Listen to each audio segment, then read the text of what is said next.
All right. Hey, good morning, everybody. Happy Earth Day, and welcome to CUB's special Earth Day Facebook Live. Today, we want to look at Earth Day from a pop culture angle. What would the Earth be without art, without creativity, without good storytelling, good content? It would be like a planet without trees and rivers, all these things that we're fighting for. But of course, it can be tough to fight for clean, affordable energy, as CUB does on a daily basis.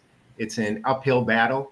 You need to be able to recharge. So we've assembled some of the smartest, most talented CUB staffers ever. I don't know why I'm part of this.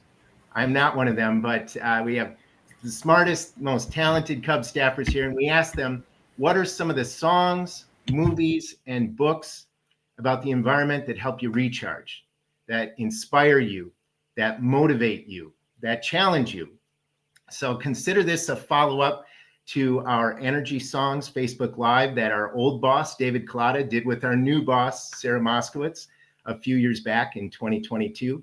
And Elizabeth put together, who's on the panel today, put together a great Earth Day playlist at the time. So this is a follow-up to that. We're talking about things that just great creativity with an environmental angle today. So why don't we just go around the horn here and give introductions. Just say your names, your pronouns, and what you do at CUB. Of course, my name is Jim Chilson. I'm Director of Communications at CUB.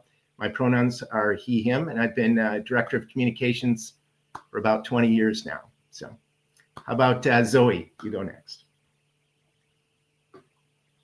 Hello, everyone. My name is Zoe Husband. I use she, her pronouns, and I'm Carbon-Free Buildings Coordinator here at Citizens Utility Board. So I spend my time educating consumers on what building decarbonization is and current incentives to help them electrify. I'm excited to be here today and talk with you all. I can hop in. Yeah, go ahead, Marina. Marina, she, her. I'm the Solar Programs Coordinator at CUB, also on the outreach team with Zoe. So I spend a lot of my time traveling around and chatting with people about solar and also trying to stay up to date on the newest solar policies and incentives. And yes, it's been a pretty busy month for me, as you could imagine. Earth Month and solar go hand in hand. I can pass it to Matt.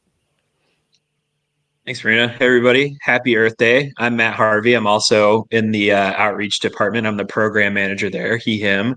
And I do a little bit of everything. I work on a lot of decarbonization issues, and I also work with our awesome volunteers. Happy to be here. This is going to be a fun one. It's always fun to dig into pop culture and art stuff. But I'll pass it to Elizabeth. Cool. Hi, everyone. I'm Elizabeth. I'm with the Communications Department. My pronouns are she, they, and happy to be here today to go over some art and pop culture. This is Willow as well. She'll make a little guest appearance. But yeah, I'll pass it on to Karen. Hi, everyone. I'm Karen Tolentino. At CUB, I am the Clean Energy Outreach and Communications Coordinator for CUB Español. It's kind of a big title. Apart from that, I do a lot of the Spanish side of things. So Spanish events, Spanish social media. And yeah, I enjoy educating our Latino population about utility issues. So I'm also happy to be here, and thank you to everyone who is joining us now or will join us in the future watching the recording of this clip. Thank you. Thanks, everybody. So why don't we just dive into it? The first question is, what is on your Earth Day playlist for 2025? Who wants to jump in? Let's start off with Elizabeth.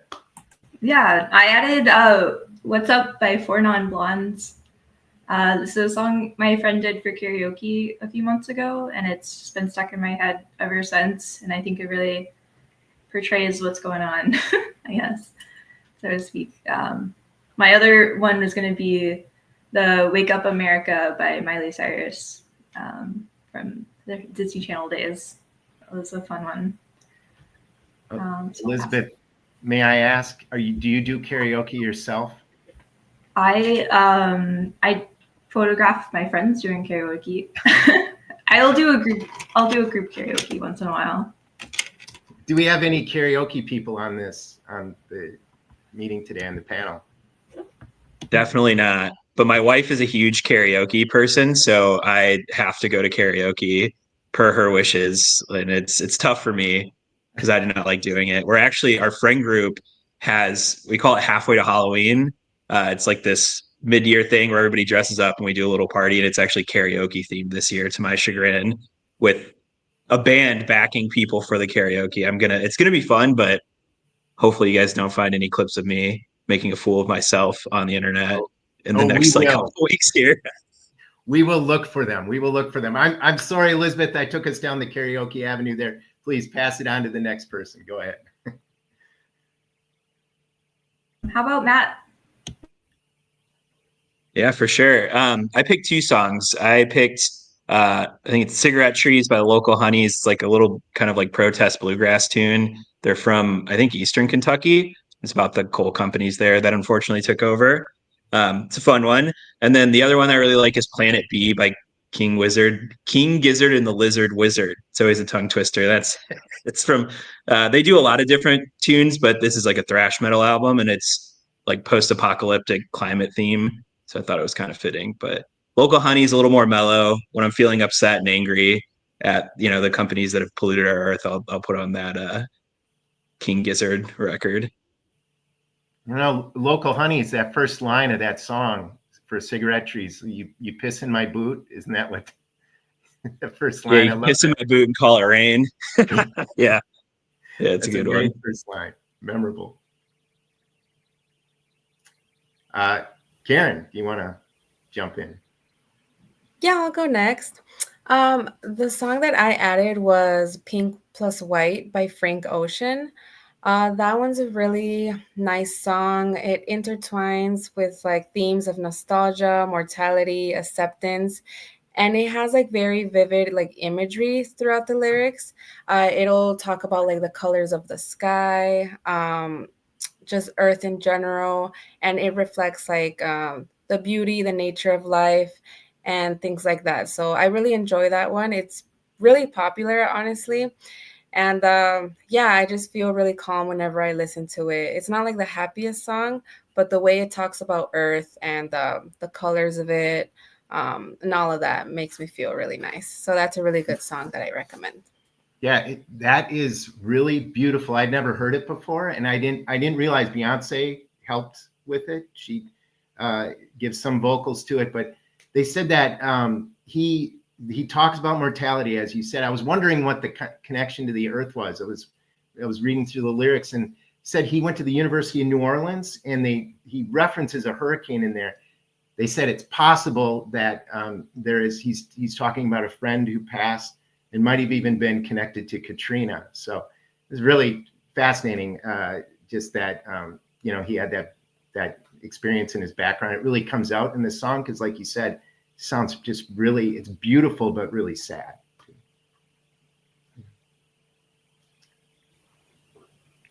Marina or Zoe, you are up. Yeah, I can go. I unfortunately couldn't really think of a song without going really corny, I think. So I just put Simon and Garfunkel. And I don't know why. They just make me think of environmental activism. I don't think they ever tried to do that. Maybe it's because I listened to them a lot in college when I was doing more activism on campus, but they just kind of came to mind. But it is funny that you said the Pink Plus White is maybe tied to mortality, because the couple of songs that did come to mind that I wasn't going to bring up, but I guess I will now, were Great Gig in the Sky by Pink Floyd and Knocking on Heaven's Door, which I don't know why, like those also came to mind, even though those are also more about mortality, but maybe somehow that does tie into the environment, and maybe someone more poetic than me can figure out why that is. I can go ahead and go. So I put Sun is Shining by Bob Marley and the Wailers. I don't know if anybody else here is a Bob Marley fan, but my dad always listened to Bob Marley growing up, so it's a bit nostalgic for me. my sister and I have this shared playlist called Warm, and I've been listening to that lately to get into that summer mentality, even though the weather in Illinois isn't quite ready to be there yet. But for me, that song always just like calms me, and it feels so relaxing. It's just a good reminder that like every day the sun is shining, we can just try again.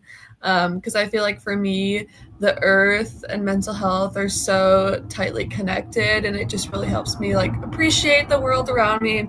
Same thing with Three Little Birds, obviously a classic, just appreciation for like the world around us and how we connect with it. So yeah, that's always resonated for me.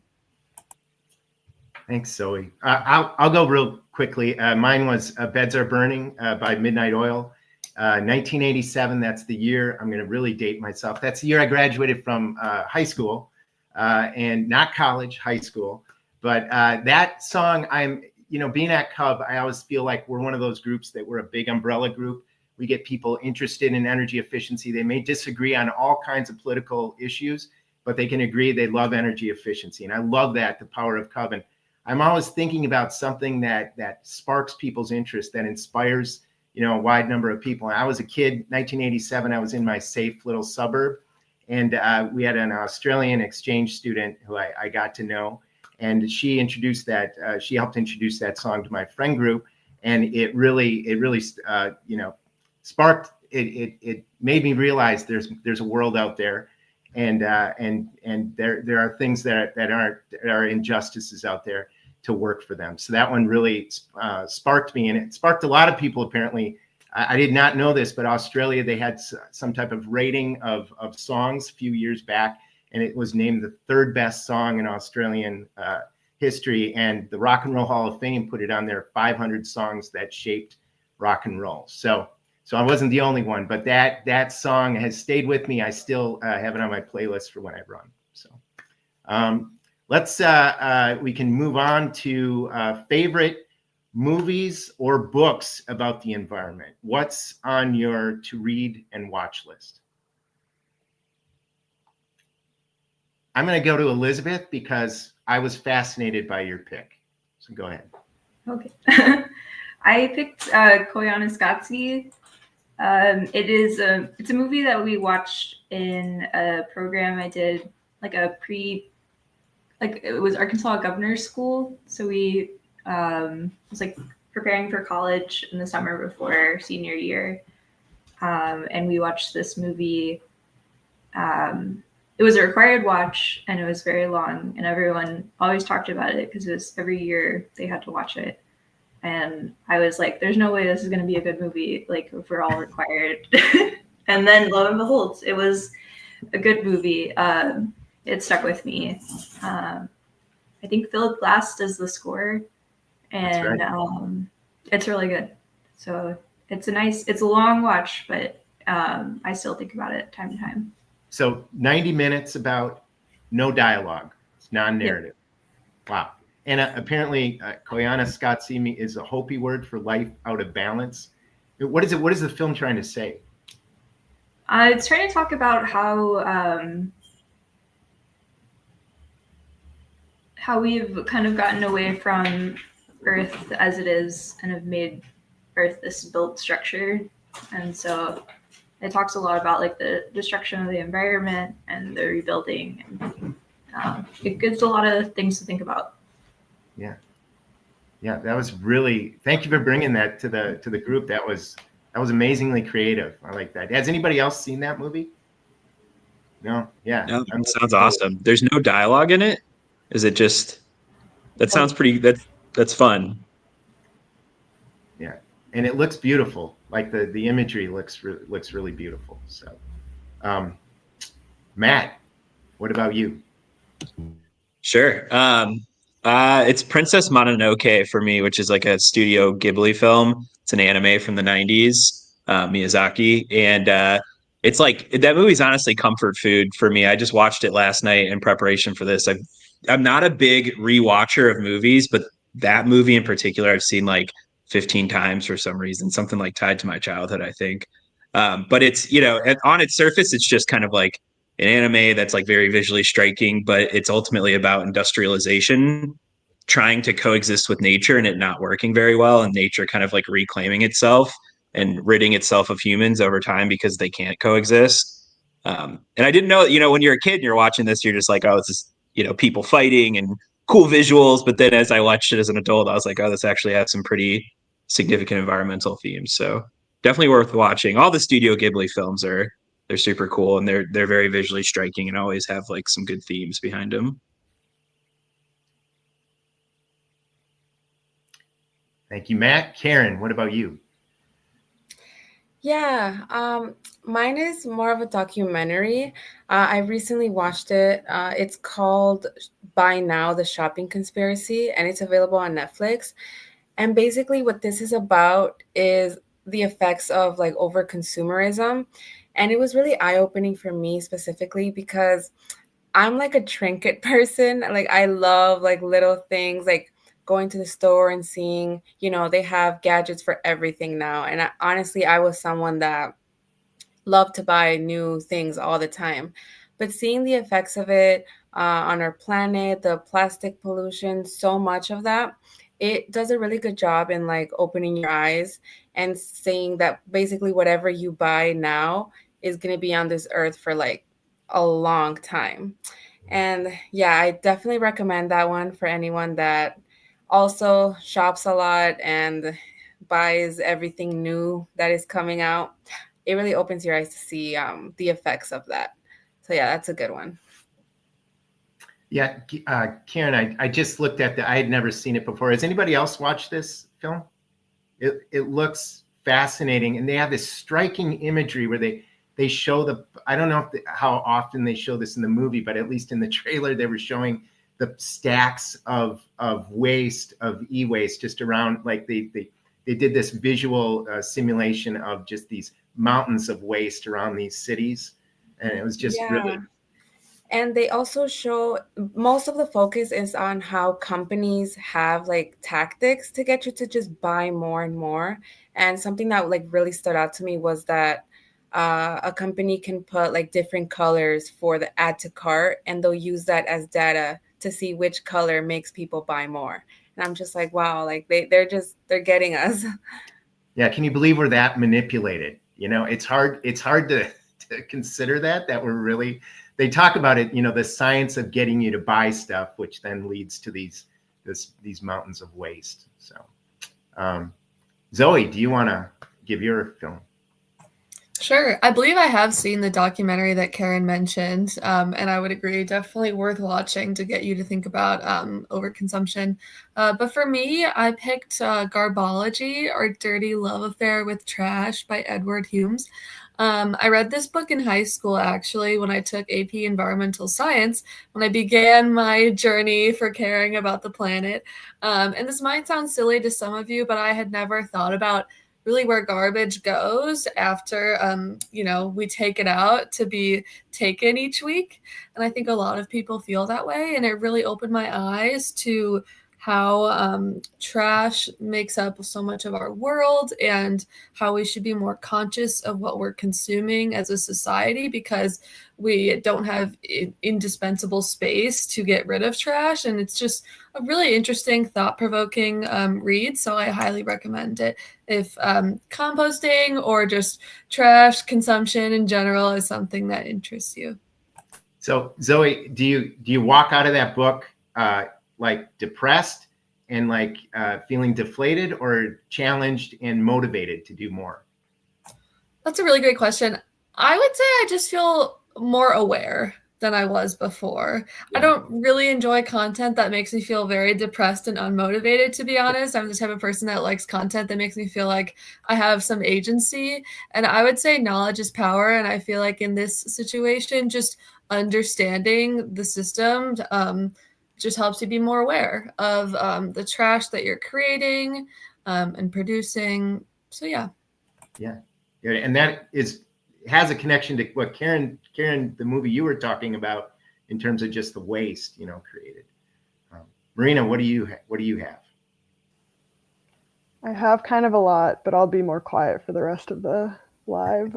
Go for it. Go for Okay, it. and I brought the books because I feel like a visual is fun. But Braiding Sweetgrass by Robin Wall Kimmerer, I think, is an absolute classic when it comes to like an environmental reading. It's about like indigenous wisdom, scientific knowledge. So the book is so good.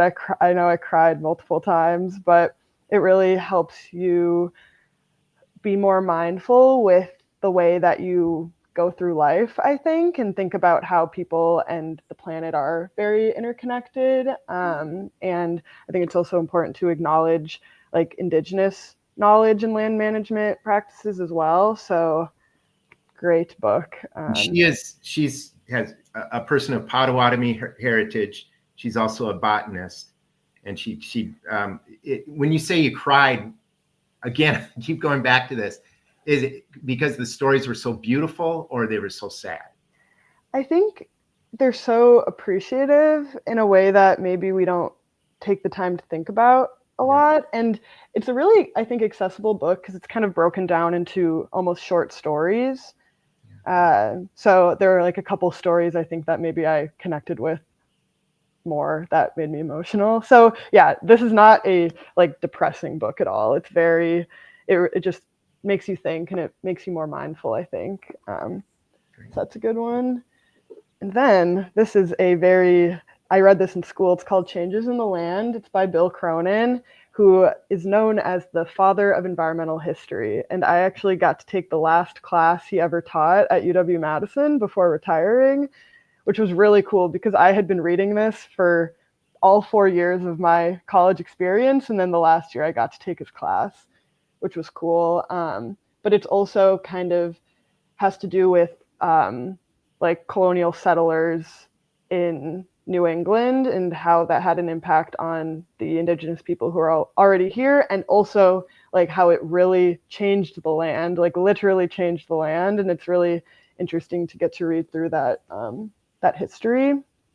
So those two are really good. And then sorry, I have two more. That one I haven't read yet, but these are both put together by Dr. Ayanna Elizabeth Johnson. And so this is her first one. It's called All We Can Save. And it's also a collection of kind of short stories and really focuses on the optimism of finding solutions for climate change. So yeah, Zoe, like you said, you'd rather not go away feeling like depressed from reading something. Like these are also really great. I've only read some of the excerpts, but really good book. And then my friend just mailed this to me for my birthday, and this is What If We Get It Right? And it's another kind of book looking into, it's actually interviews. Cool. I haven't even opened it. So I'm just assuming it's going to be good because I really like Ayanna Elizabeth Johnson. So those are some books that maybe I don't know if we're going to send things in the chat, but I think that they're all very valuable if you want like a basis on climate solutions and appreciation for the earth.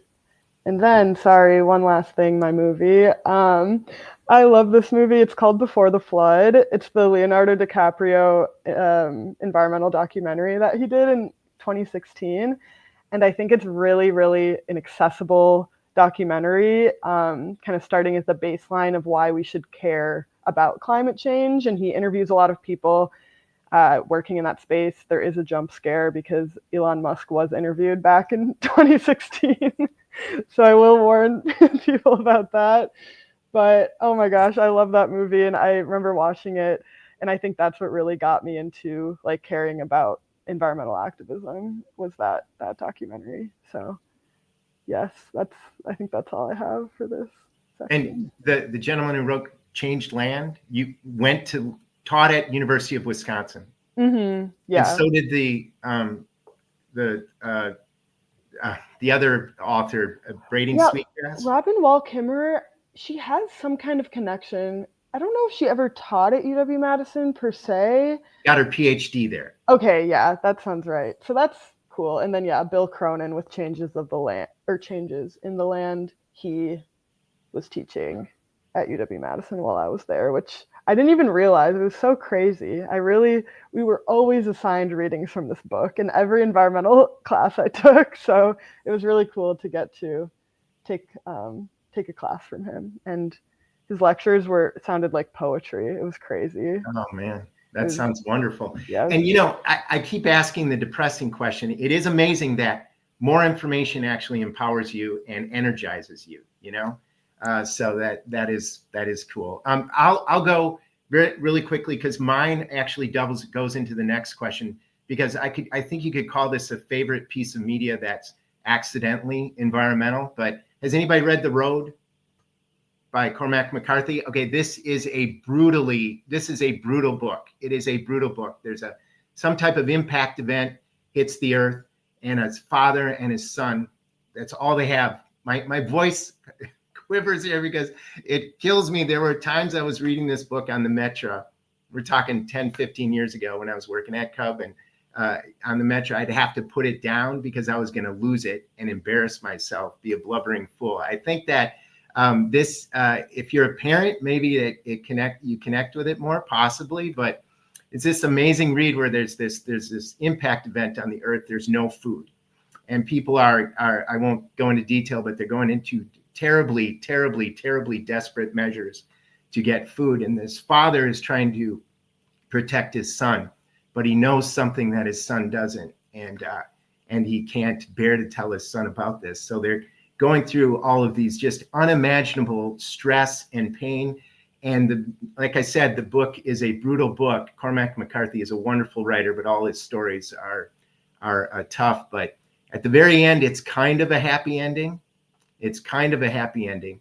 Not really, but it hits you with this just powerful paragraph, the very last paragraph. I had to read it over. Probably I've read it over 20 times because it was so odd after this story about this father and son, where he ends it talking about the brook trout. And, they used to be in the streams, and they said, they had these designs on their backs, and it's talking of a thing which could not be put back, not be made right again. And it's just a really powerful gut punch at the end. It's absolutely beautiful. But I highly recommend it. It's a great book. It's a page turner, but it just surprisingly environmental. A lot of people grasped onto that last paragraph and said that it's giving you a very strong message. So let's go into the next question. Thanks for letting me go down that roadway there. And I will sit out this one. But favorite piece of media that is accidentally environmentalist. Elizabeth, go ahead. I think my favorite would be Wall-E. It's funny, I think around that time, Disney Channel was putting out a lot of stuff about the environment and environmentalism, which was really formative. So that was when I was growing up and learning about the environment. And so I think that's pretty interesting, roots there and with Gen Z. But I really liked Wall-E and this idea of we need to prepare Earth and think about the repercussion of our actions going forward. Yeah. And it actually, first Pixar movie to actually have also live action scenes in it, in addition to just animation. So there you go. I'm full of great trivia here. So Karen, I will someday if I'm lucky. I will be invited by the Outreach and Comms team to go to trivia night. So hey, it's an open invite. Come anytime. We need this knowledge. We don't do super well, but somebody's got to be off site, to bail you out in case you need it. So when you guys go out. So anyway, Karen, go ahead. Yes. My favorite movie that's accidentally environmentalist, I put Avatar. That's a really great movie. It just shows you how the dangers of human exploitation on the planet.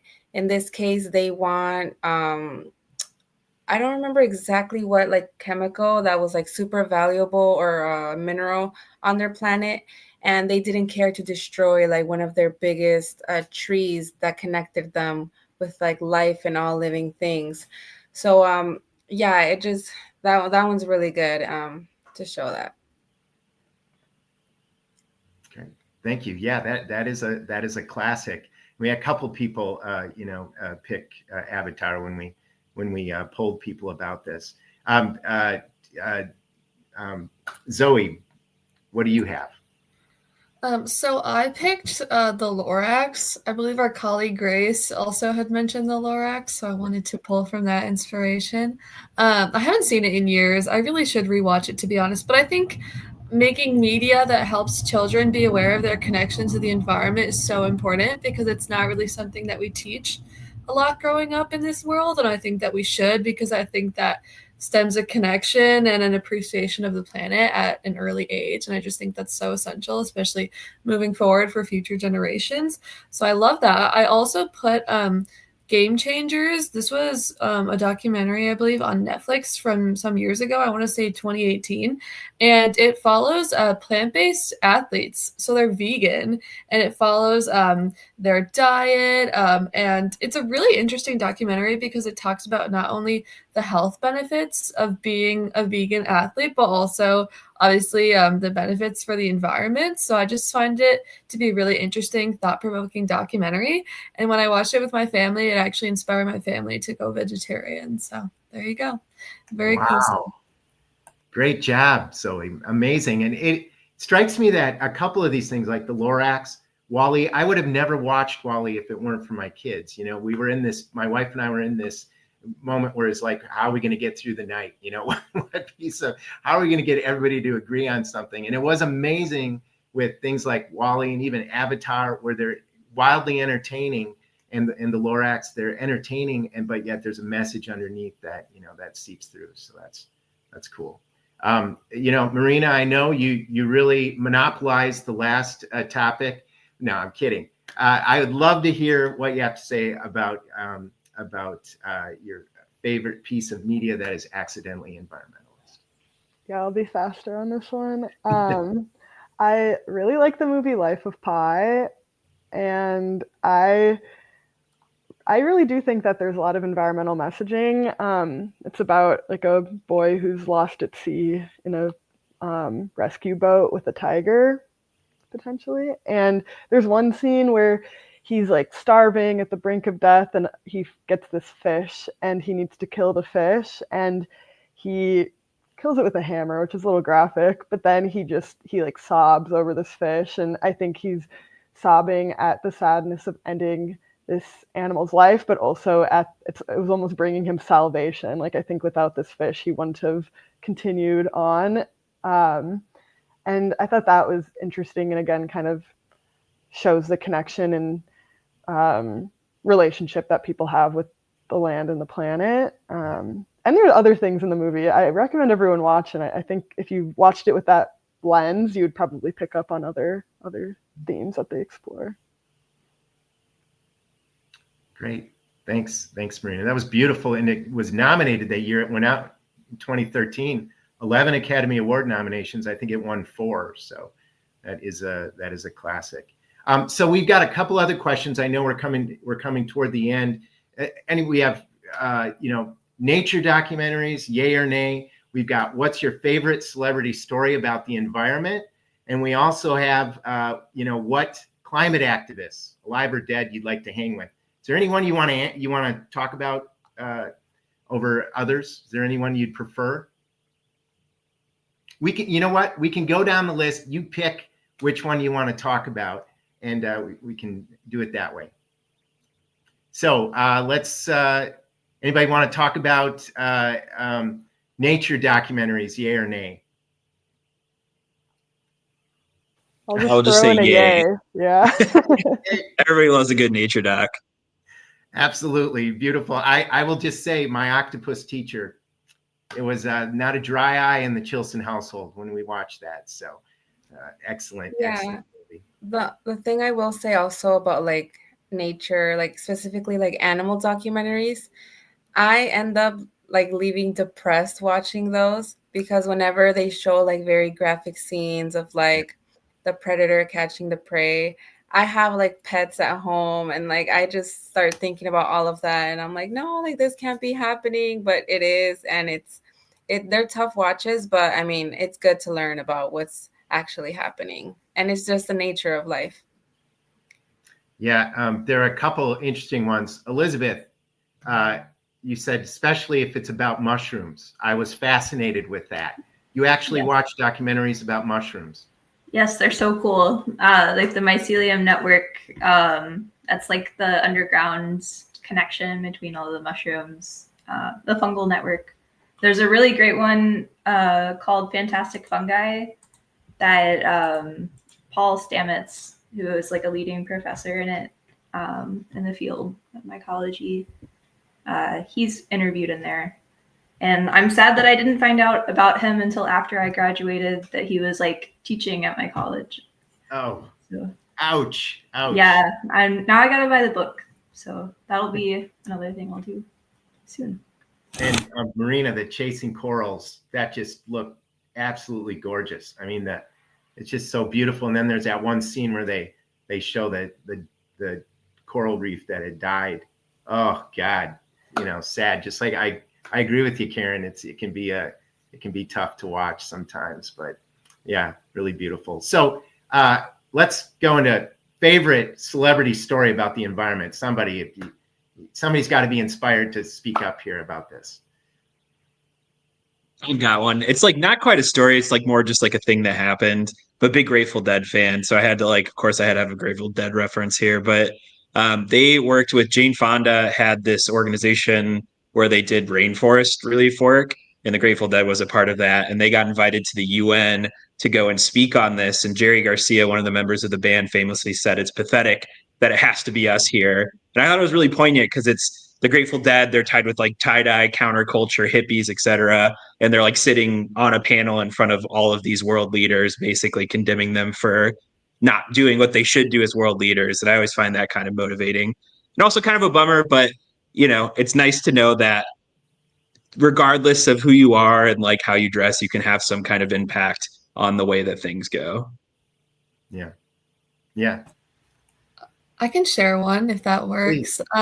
So I put that Billie Eilish has been trying to make her stadium tours more sustainable, which I think is really important. I've always had an interest in making events more sustainable, and I think it's inspiring to see a famous artist that's around our age, at least my age, trying to do the right thing and make things better, because the reality is all of these huge artists, I think, should be doing this. So it shows that, if she can do it, why can't other artists do it? Especially when they have the social and economic influence that they have. And the opposite of that might be, according to some critics, Karen, your celebrity story. You want to? Yeah, I'm gonna have to go with like the most like popular one. Well, it was really popular. Taylor Swift's private jet, and how many basically the highest CO2 emissions that a celebrity has ever had, if I'm not mistaken. And it's just like ridiculous to me how much, obviously concerts are fun and everyone likes them, but with her tour having this much CO2 emissions from flying on a private jet is just like astonishing. And I read somewhere like a statistic that she, in 2022 alone, her private jet used about 1,800 times more than the average human's annual emissions. So that just puts into perspective like how huge this is. And I believe there was like a Twitter account tracking her daily use of it. And it went like crazy viral. Everyone was hating on her for this. And it was just crazy times. And it's probably still happening. I wonder what the data is for these recent years. I believe she just had like a huge tour also. So yeah, that one has to be my the craziest one for me. Great. How about Marina? Do you want to go into yours? Sure. Mine is kind of a meme, but it was like a few years ago. Jaden Smith was being interviewed, and he just made kind of a funny comment. He's like, "Oh, yeah, all my friends are talking about this and that. They want to take selfies, whatever. Like, can we talk about the political and economic state of the world right now? Can we talk about the environment? Like, I want to talk about things that matter." And he got really like roasted online because it's kind of a silly thing to say in an interview, but I kind of respect him for it. Like, yeah, celebrities do need to be talking about the political and economic state of the world more often. So you are a Jaden Smith defender. Yeah, with the acknowledgement that it was a ridiculous thing to say. I'm okay that he got memed for it, but I also agree with it. We could. I know, Elizabeth, you wanted to. You had one. Do you want to talk about instead about your climate activists, alive or dead, that you'd like to hang with, or do you want to talk about your celebrity story? Sure, I'll make a segue into that. I'll do. Yes. I picked Shailene Woodley getting arrested at Standing Rock. I think that was during middle school for me, and I had no clue what was going on. And then I heard about it because the celebrity news is covering it, and that really got my attention and had me look more into like the pipeline movements and like oil and non-renewable gas.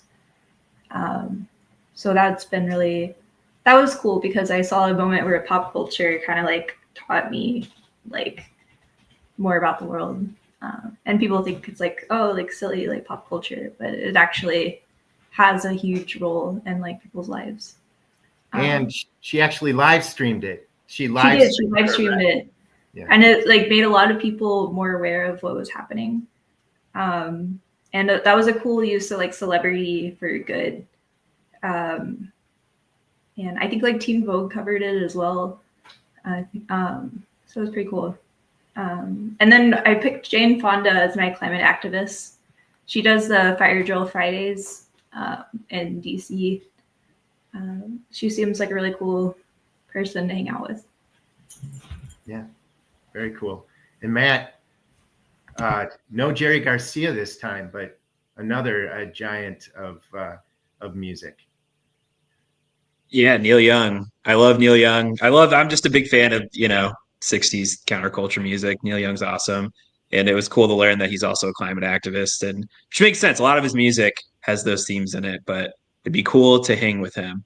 And also the Grateful Dead too. I don't know if they're quite like climate activists per se, but they've done some cool work. So I would definitely like to hang out with them as well. If you're listening, Bob Weir, hit me up. I need some tickets to the Sphere. So love it. Zoe or Marina, do you want to? Yeah, I said Greta Thunberg. I don't know if you're all familiar, but she's a young woman who's become, I would say, famous for her climate activism efforts and protests around the world.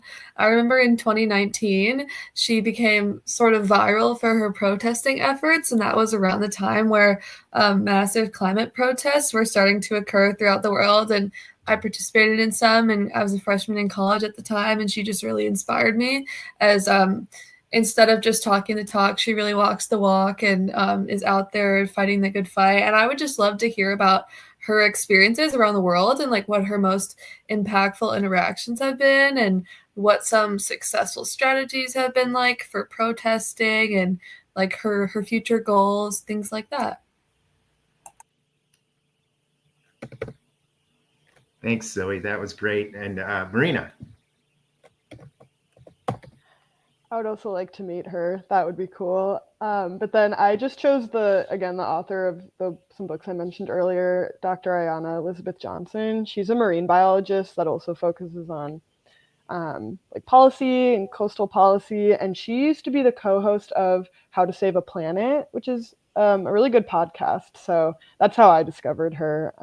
And yeah, I think she also has a really great optimistic view of finding solutions rather than getting kind of paralyzed in the problem. I'll get on the phones. We'll be having beers with these people before the end of the week. So I just want to mention my pick was Hazel Johnson, who is the founder of People for Community Recovery, which is an awesome group we all work with. I mean, I'm honored to work. That's one of the best things about CUB is being able to work with other great groups. And Hazel Johnson was considered the mother of the environmental justice movement. and she also founded People for Community Recovery, which again is this great group we work with. It's just amazing to think, she grew up in Louisiana, New Orleans, well, in a part of Louisiana that was known as Cancer Alley because it was surrounded by chemical factories. She moves to Chicago, Altgeld Gardens. Her husband dies of lung cancer at just 41 years old, and that would be a killer. That would be really hard to get over. You lose your significant other so quickly, and she starts to look around and see that other people in her neighborhood have been dying of cancer, and there were birth defects and high rates of miscarriages, things like that. And she started doing something about it, and it's just a really amazing story. And I would love to meet her. Unfortunately, she passed in 2011. I'd probably say, hey, let's go get a beer. And she'd say, no, we got work to do. She'd probably say, Chilson, get to work. I got a job for you. So I'd be happy to do that with Ms. Johnson. And I just want to shout out to People for Community Recovery and their founder who's passed, Hazel Johnson. So why don't we real quickly, can we just do final remarks about, I know we're going long. I take total responsibility for this. Why don't we just talk about final remarks? I didn't miss anybody, did it? Everybody got to say their part about pop culture. Is there anything else you wanted to say before we end? Well, let's talk about what are the parting words. What advice would you give people, on this Earth Day? Some people may read the headlines feeling without hope. What do you want to say to those people? How about we start with Elizabeth? Yeah, I'd say get involved. Get involved in your local community, your neighborhood mutual aid groups. It's a great way to learn about your neighbors, learn how to support each other, and then be able to provide help if things go by the wayside. It's really important to have all these community connections. Shout out to my mutual aid group in my neighborhood, Logan Square Mutual Aid. They're doing a clothing swap and a trinket swap this Saturday or Sunday. So that's pretty cool. I'll pass it to Karen. Yeah, I would say to start small, and because small actions can really make a difference. I used to have borderline existential crises about just oh my God, I can't do anything. I feel so helpless and all of this is going on. But something as simple as walking to your local grocery store instead of, driving, things like that can really make a difference. You're already doing something more than the average person might do. So yeah, don't get too stressed about it. Yeah, that's what I would say.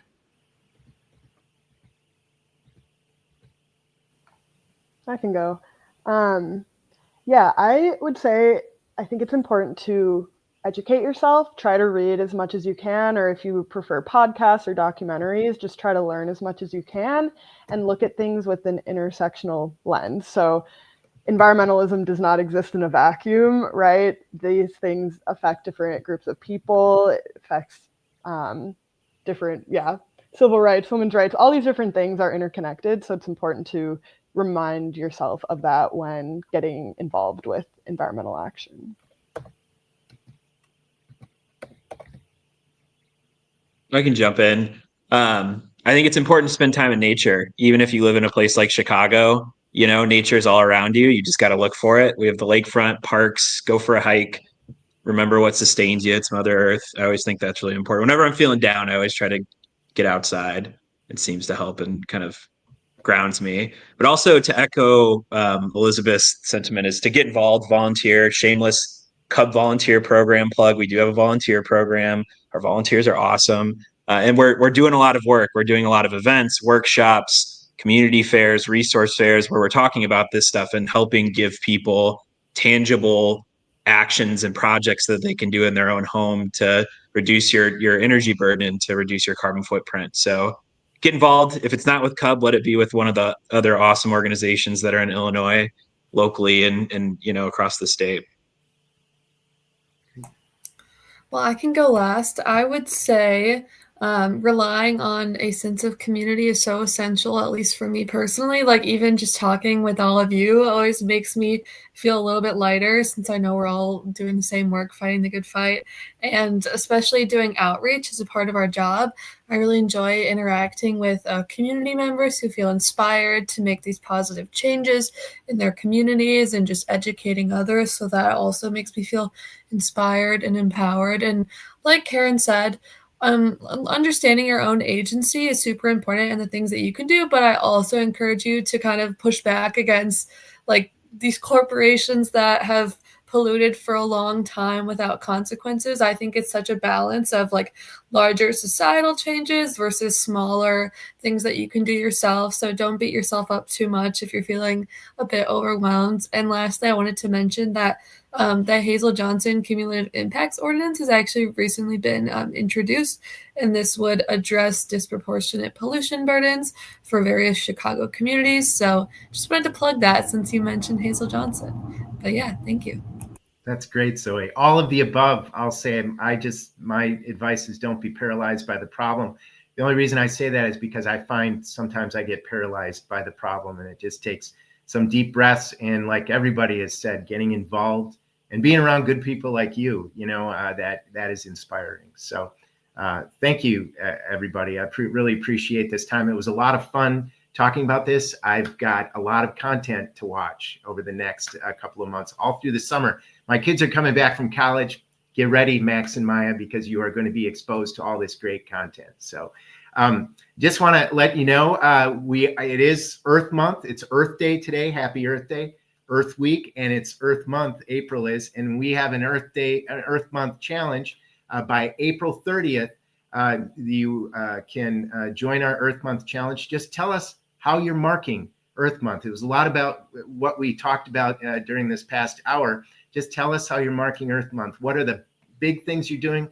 What are the small things you're doing? There is no such thing as a small thing. It's all big, and it's all a good step in the right direction. So if you let us know, we'll put it in the chat, the link to join. All you have to do is tell us your story. How are you marking Earth Month? And at the end of the month, we're going to choose one person. We're going to randomly select one person to get a special $50 gift card to make home improvements, energy efficiency improvements at your house. So just remember, take CUB's Earth Month Challenge. It's absolutely free. Speaking of free, this event and all our services, all the great work that this team does, they go out and do hundreds of events across the state of Illinois. We have a hotline, 1-800-669-5556, that takes complaints from sometimes desperate consumers who have complaints about their utilities. We have a legal team that right now is fighting almost half. I think it's almost a $500 million in gas rate hikes, and we have saved consumers $20 billion over the years by doing all this good work. So if you can, please give a donation to CUB to support our free services. All of our services are free. And again, thank you everybody for your support. I want to thank all of the panelists here. You all were great, and it's wonderful stuff that you shared. Thank you very much, and I wish everyone a happy Earth Day.